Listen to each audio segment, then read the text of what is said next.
on surchauffe.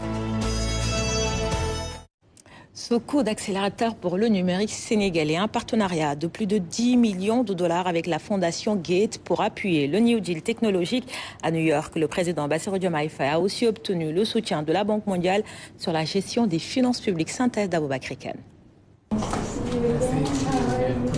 Cette audience traduit la confiance renouvelée du groupe de la Banque mondiale dans la trajectoire de transformation du Sénégal.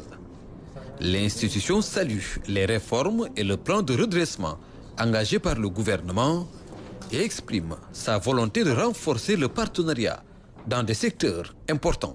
Nous venons d'avoir une discussion très constructive avec son Excellence Monsieur le Président de la République.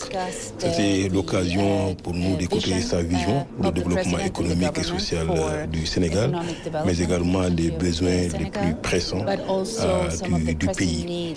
Nous avons en particulier échangé sur la question de l'électricité. Comme vous le savez, le Sénégal fait partie du premier groupe de pays dans le cadre de la plateforme Mission 300.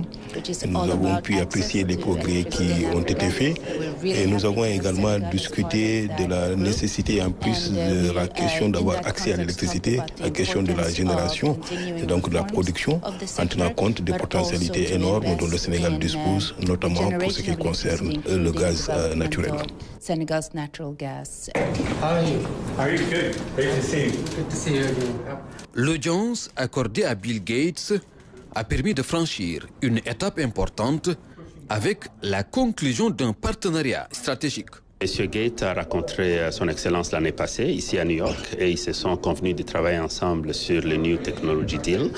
Et donc aujourd'hui, c'était l'opportunité de se revoir et puis de signer un MOU, des partenariats entre la Fondation Gates et le ministère de la Communication et de la Digitalisation. Donc on a signé un partenariat de 3 ans pour mettre en place un Technical Delivery Unit pour travailler sur l'intelligence artificielle, la digitalisation et pour que ça ait un impact sur la santé, l'agriculture, l'éducation. Donc, ils se sont convenus de se rencontrer encore l'année prochaine et voir comment tout avance. C'est encore une victoire, une reconnaissance pour le New Deal technologique que nous avons lancé il y a 1 an.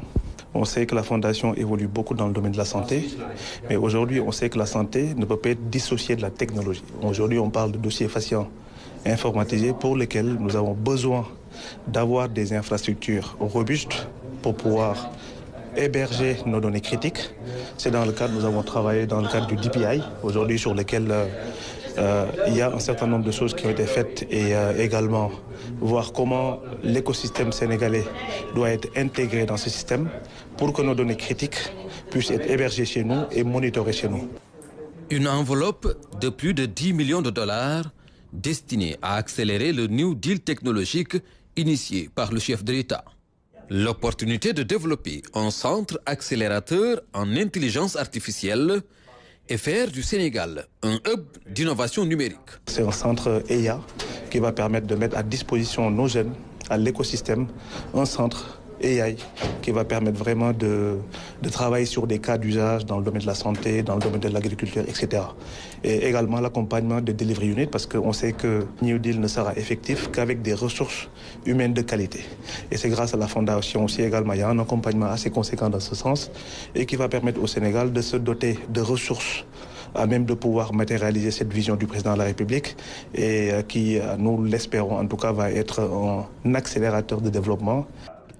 En renforçant leur partenariat, le Sénégal et la Fondation Gates ouvrent une nouvelle ère pour offrir à chaque citoyen des opportunités concrètes dans un avenir inclusif et prospère.